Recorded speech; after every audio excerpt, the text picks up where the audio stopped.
नमस्कार दोस्तों, मैं आपका दोस्त विवेक एक बार फिर आपके सामने। कुछ मुद्दे हैं मेरे पास एक्चुअली। बड़ा दुख हुआ ये सुन के कि यार हाल ही में एक महिला थी कि डिलीवरी के दौरान उनकी हत्या हो गई है, मौत हो गई। हत्या ही कहूँगा मैं तो इसको। आज के टाइम पे मेडिकल फैसिलिटी का ना मिलना एक तरह से हत्या ही है। और कुल मिला के डॉक्टर आज के टाइम पे जो भी ऐसी स्थितियां हैं हमारी गढ़वाल की, और उसके बावजूद हम अपने आप को बहुत बड़ा नेता समझते हैं, हम अपने आप को बहुत बड़ा इंटेलेक्चुअल और बहुत बड़ा समाज सेवी समझते हैं। तो धिक्कार है हमारे। ये पूरी स्थितियों को मद्देनजर रखने के बाद मुझे एक चीजें याद आती हैं। मैं एक्चुअली याद पढ़ रहा था हिटलर की बायोग्राफी, और एक लाइन पढ़ी मैंने। यार हमारे देश में दोस्तों यूनानी आए, शक आए, कुषाण आए, मुगल आए, अंग्रेज आए, सबने शासन किया हम पे। और बहुत कम टाइम के लिए नहीं, बहुत लंबे टाइम तक सबने शासन किया। 100 200 साल तक शासन किया किसी पर्टिकुलर संस्था बोल सकते हैं, या एक शासन के अंडर हम रहे हैं 200 साल। उसके बावजूद हमारी आबादी हमेशा से बहुत ज्यादा थी।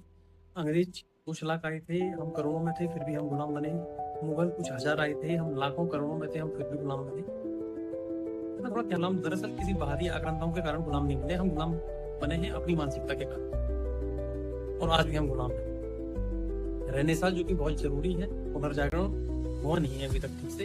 हमेशा कहता हूँ मैं हर वीडियो में अपनी कि हिंदुस्तान एक पुनर्जागरण चाहता है, रेनेसां चाहता है, जो अभी तक नहीं हुआ है। हमने इटली को पढ़ा, हमने फ्रांस को पढ़ा, हमने यूएसए को पढ़ा, क्रांति आई और उनके बाद उनका जो विकास हुआ। हमने चाइना को पढ़ा। चाइना आज जो कुछ भी है वो केवल और केवल जापान की वजह से है। जापान ने इतना अत्याचार किया चाइना में, चाइना ने बहुत अत्याचार देखा है जापान का। इस वजह से आज वो काफी हद तक अपने वजूद को हासिल करने में सक्षम हुआ है। हम क्यों नहीं हुए? क्योंकि हम पे जितने भी आक्रांत आए हैं, हमको काबू करना जितना आसान था, हम पे शासन करना उतना मुश्किल था, हमेशा रहा है। और एक ही नियम यहाँ पे लागू होता है कि भाई जो अंग्रेजों ने किया, मुगलों ने किया, सबने किया, फूट डालो और राज करो। और आज भी बेसिक प्रिंसिपल है हर पार्टी, जो भी शासन में जो भी पार्टी काम करती है, फूट डालो आपस में। अगर ये रणनीति आज नहीं चल रही होती तो इस देश में हिंदू मुसलमान क्यों हो रहा होता आज के टाइम पे? बेसिक प्रिंसिपल है हिंदुस्तान का, फूट डालो राज करो। और जब तुम फूट डालते हो तो हिंदुस्तान में लोगों की मेंटालिटी ये है हमारे यहाँ पे कि जब तक मुझ पे बात नहीं आई तब तक मैं केवल मजे लूंगा, छत में बैठ के देखूंगा कि हाँ पड़ोस के साथ अत्याचार हो रहा है, तो मैं केवल मजे। सबसे गंदी बीमारी है हमारे यहाँ।